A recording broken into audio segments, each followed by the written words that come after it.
میرے محترم بزرگوں، بھائیوں اور دوستوں، میری اور آپ کی بلکہ ساری دنیا کے انسانوں کی کامیابی اللہ رب العزت نے دین میں رکھی ہے۔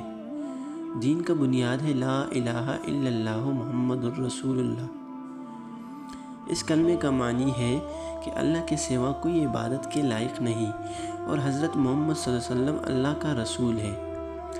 کلمے کا مقصد اللہ سے سب کچھ ہونے کا یقین ہمارے دلوں میں آ جائے اور مخلوق سے کچھ نہ ہونے کا یقین ہمارے دلوں میں آ جائے۔ نبی صلی اللہ علیہ وسلم کے طریقوں پر چل کر کامیابی کا یقین ہمارے دلوں میں آ جائے اور خیر کے طریقوں پر چل کر ناکامی کا یقین ہمارے دلوں کے اندر آ جائے۔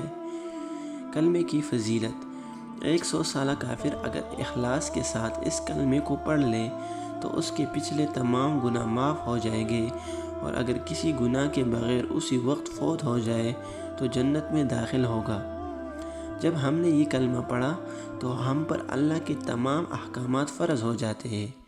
ان میں سب سے پہلا ذکر جو ہے وہ نماز کا ہے۔ نماز کا مقصد ہے کہ ہماری زندگی صفت صلاح پر آ جائے۔ نماز دین کا ستون ہے۔ نماز مومن کا معراج ہے۔ نماز شیطان کا منہ کالا کرتی ہے۔ نماز میں نبی صلی اللہ علیہ وسلم کی آنکھوں کی ٹھنڈک ہے۔ قیامت کے دن سب سے پہلے نماز کا حساب کیا جائے گا۔ اگر نماز پورا نکلی تو باقی تمام اعمال پورا نکلے گے، اور اگر نماز خراب نکلی تو باقی تمام اعمال خراب نکلے گے۔ حدیث کا مفہوم ہے کہ جو بندہ 5 وقت پابندی کے ساتھ نماز پڑھتا ہے، اللہ اس کو 5 طرح کے اعزاز و اکرام سے نوازے گے، ایک دنیا میں اور 4 آخرت میں۔ دنیا میں روزی کی تنگی نہیں ہوگی اور قبر کا عذاب نہیں ہوگا۔ اعمال نامہ دائیں ہاتھ میں ملے گا، بغیر حساب کتاب جنت میں داخل ہوگا، پلی صراط پر بجلی کی چمک کی طرح گزرے گا۔ اس کے بعد آتا ہے علم۔ علم کا مقصد یہ ہے کہ حال کے امر کو پہچاننا کہ اس وقت اللہ کا کیا حکم ہے اور حضور صلی اللہ علیہ وسلم کا کیا طریقہ ہے۔ اتنا علم حاصل کرنا ہر مسلمان مرد و عورت پر فرض ہے کہ اپنی 24 گھنٹے کی زندگی اللہ کے حکموں اور نبی صلی اللہ علیہ وسلم کے طریقوں کے مطابق گزار سکے۔ مال قارون نمرود اور فرعون کی میراث ہے اور علم انبیاء کی میراث ہے۔ حدیث کا مفہوم ہے جو بندہ قرآن پاک کی 1 آیت سیکھے تو 100 رکعت نوافل سے افضل ہے، اور جو بندہ علم کی 1 باب سیکھے تو 1000 رکعت نوافل سے افضل ہے۔ ذکر کا مقصد یہ ہے کہ ہمیں اللہ کا دھیان نصیب ہو جائے۔ ذکر کرنے والوں کا مثال زندہ کی طرح ہے اور نہ ذکر کرنے والوں کی مثال مردوں کی طرح ہے۔ حدیث کا مفہوم ہے اگر ایک بندہ پیسے تقسیم کر رہا ہو اور دوسرا ذکر کر رہا ہو تو ذکر کرنے والا بہتر ہے۔ اس کے بعد آتا ہے اکرامی مسلم۔ اکرامی مسلم کا مقصد یہ ہے کہ ہم اپنے حقوق کے ساتھ ساتھ دوسرے مسلمانوں کے حقوق بھی ادا کریں۔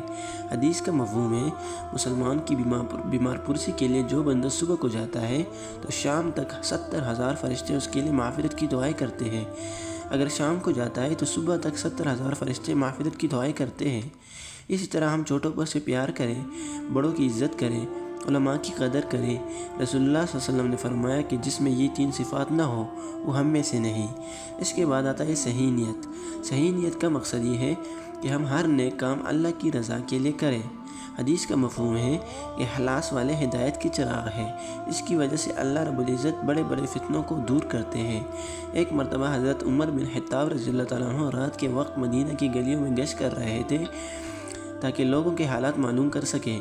راستے میں انہیں ایک خیمہ نظر آیا جہاں ایک ماں اپنے بچوں کو بہلانے کی کوشش کر رہی تھی۔ بچے بھوک سے رو رہے تھے اور برتن میں صرف پانی ابال رہے تھی تاکہ وہ سمجھے کہ یہ کھانا پک رہا ہے۔ یہ منظر دیکھ کر حضرت عمر رضی اللہ تعالیٰ عنہ بہت غمگین ہوئے۔ فوراً بیت المال گئے، آٹا اور کھجوریں لائے اور خود اپنے کندھوں پر اٹھا کر اس عورت کے پاس پہنچے۔ ان کے ساتھ ایک ساتھی بھی تھا جس نے کہا میں اٹھا لیتا ہوں۔ حضرت عمر رضی اللہ عنہ نے جواب دیا کیا تم قیامت کے دن بھی میرا بوجھ اٹھاؤ گے؟ انہوں نے خود کھانا پکایا اور بچوں کو کھلایا۔ جب بچے ہنسنے لگے تو حضرت عمر رضی اللہ تعالیٰ عنہ کے چہرے پر سکون آیا۔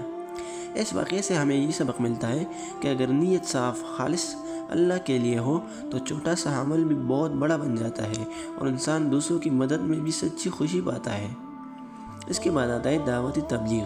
دعوت تبلیغ کا مقصد یہ ہے کہ ہم خود بھی نیک کام کریں اور دوسروں کو بھی نیکی کی تلقین کریں، خود بھی برائی نہ کریں، دوسروں کو بھی برائی سے منع کریں۔ اس کام کے لیے اللہ کی طرف سے نبی آتے تھے۔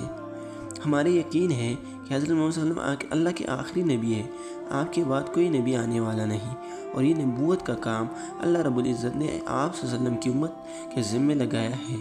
اسی وجہ سے اللہ رب العزت نے قرآن پاک میں اس امت کا تعریف فرمایا کہ تم بہترین امت ہو، تم لوگوں کی بھلائی کے لیے نکالے گئے ہو، تم لوگوں کو نیکی کا حکم دو گے اور برائی سے منع کرو گے۔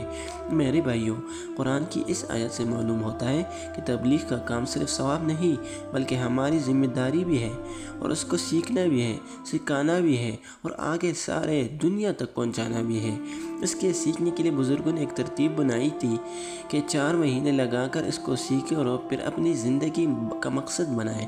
تو میں یہ دن سرزق کے لیے آیا ہوں اور میرا 4 مہینے کا ارادہ ہے، آپ سب بھی اپنے اپنے ارادے لے کے۔